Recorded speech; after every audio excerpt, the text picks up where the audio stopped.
Samedi soir, l'espace culturel ouvrait ses portes au public pour présenter une pièce de théâtre de grande qualité intitulée Physique-chimie. Proposé par la compagnie Le Troupeau, ce spectacle parlait de deux camarades de pensionnat appelés Physique et Chimie. Ces deux personnages, interprétés par Nicolas Turon et Olivier Levesque, voyagent pour trouver des îlots amandiers et présenter des numéros afin de gagner leur vie. Mais dans un monde où le vagabondage est interdit, leur parcours est rocambolesque et pourvu de péripéties. Physique-chimie est une fable clownesque et visuelle sur les rapports de force, les oiseaux mécaniques et les gens de peu de bien. Cette pièce en tout cas a fait fureur et a captivé le public durant plus d'une heure. Les personnes présentes ont pu apprécier ce spectacle à sa juste valeur et sont reparties plus que satisfaits de leur soirée. D'autant plus qu'autour des deux comédiens burlesques, un quartet de jazz composait, arrangeait et jouait un accompagnement du spectacle, ce qui a rajouté une touche personnelle et originale à cette pièce de théâtre. Mais sans plus attendre, je vous laisse découvrir quelques extraits. Aller aux îlots amandiers avec ses enfants, c'est leur promettre un peu de vacances. Une image d'île déserte. Ouais, mais pour nous qui le pratiquons au jour le jour, ça a plutôt l'air d'une épitaphe. À chaque fois que je rentre mes coordonnées, j'ai l'impression de partir pour l'échafaud. Ah, c'est sûr, lui, il est toujours négatif. On va donc d'îlot en îlot et à chacun son numéro pour gagner sa vie. Il nous est même arrivé par le passé de nous associer pour créer des numéros qui ont fait notre succès. Physique et chimie ont ainsi inventé les célèbres questions sans réponse de Monsieur Chimie. Si je marche à reculons pour aller à un rendez-vous auquel je suis en retard, est-ce que j'arrive en avance? Peut-on s'entendre avec un sourd? Ou encore les célèbres contes pour enfants de Monsieur Physique. Coco Lapin gambade à travers champs. Il saute de touffe en touffe. Lorsque soudain il tombe dans un trou et il meurt. Merci. Merci. Ou encore notre célèbre numéro de dressage qui a fait notre succès pendant longtemps. Physique et chimie, dresseur de morpions. Saute. Saute. Saute. Merci pour les morpions.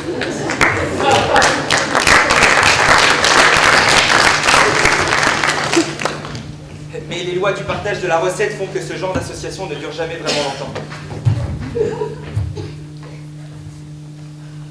Notre temps se partage donc entre numéros sur les îlots, puis voyage d'un îlot à l'autre.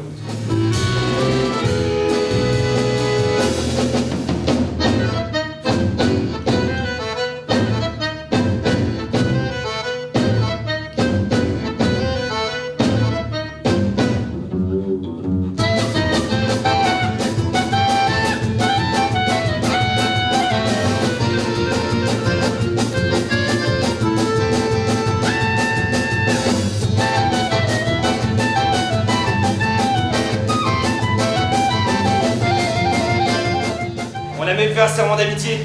À la vie, à la mort, comme les Indiens. Ce qui nous a valu pas mal d'ennuis et surtout beaucoup de pansements. Mais tout ça, c'était avant que Chimie ne fasse ce qu'il a fait. Ça n'a jamais vraiment cicatrisé. Nous aussi, on aurait bien aimé aller le dimanche aux îlots amandiers en promenade et en famille. Mais pour cela, il n'aurait pas fallu qu'on soit en retard à notre journée d'orientation.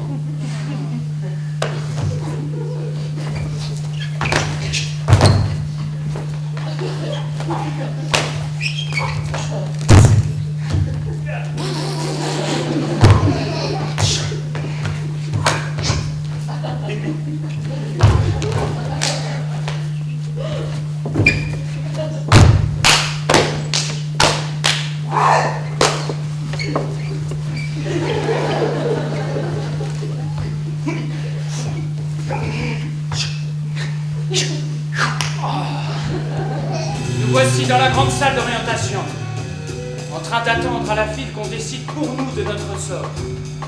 Le problème, c'est que la ville est toute petite, parce qu'à cause de la mission, on est très en retard. Il paraît qu'ils ont mis Cookie gardien de phare et Rustine dans une maison de retraite. Le rapporteur, dans la police, normal. Et la caisse?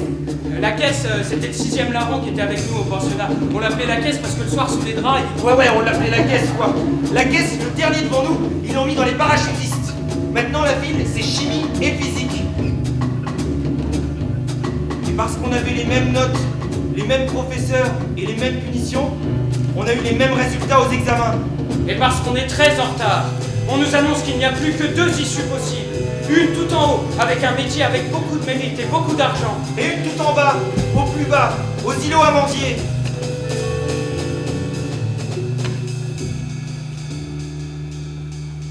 Et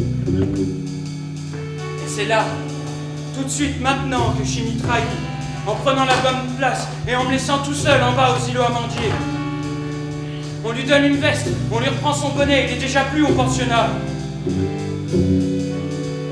Mais ce serait ridicule de ne pas profiter de la situation. Mais c'est pas plus ridicule que d'être amoureux d'un oiseau mécanique. Mais je suis pas amoureux, je tiens à lui, c'est tout. Et tenir à quelqu'un qui n'est pas vivant, c'est lui éviter de mourir. Tu pourras jamais l'empoisonner ou l'empêcher de respirer, lui. Je suis trop bête pour ça, c'est ça. Ouais, t'es surtout trop bête pour ouvrir les yeux. Mais on construit pas sa vie avec 3 pommes. Le jour où tu ouvriras les yeux, justement, eh ben tu sauras peut-être aimer. Je crois que je suis sûr d'avoir compris comment ne plus jamais aimer.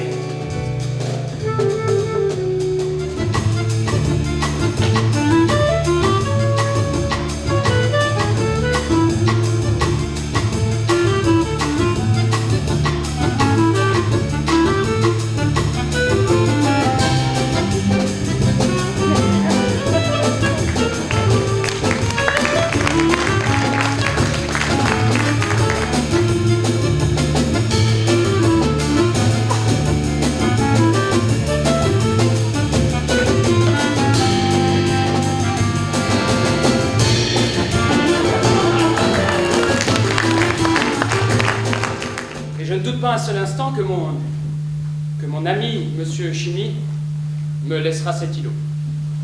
Je suis d'accord avec Monsieur Physique, même si il a plus de numéros dans sa valise, il n'a aucun problème à voyager. Je suis un nouveau sédentaire. Je suis un nouveau sédentaire moi-même. Sans jurer de rien, je ne peux rien vous promettre. Alors, personne ne veut prendre la place de personne, mais je vous rappelle quand même que je suis l'inventeur des questions sans réponse de Monsieur Chimie. Notamment, si l'on peut gagner sa vie en travaillant, peut-on la perdre en se reposant? Ou encore, si les filles naissent dans des fleurs et les garçons dans des choux, qu'est-ce qui naît dans les choux-fleurs? Je vous rappelle, moi, que je suis l'inventeur des célèbres contes pour enfants de Monsieur Physique, comme l'histoire de Frotty, le hérisson. Il traverse la route, lorsque soudain il tombe dans un trou. Mais il ne meurt pas, car dans le trou il y avait déjà Coco Lapin et Mimi la grenouille. Si Chimie prend cet îlot, il me trahit une 2e fois. Si Physique prend cet îlot, il s'abaisse à la vengeance.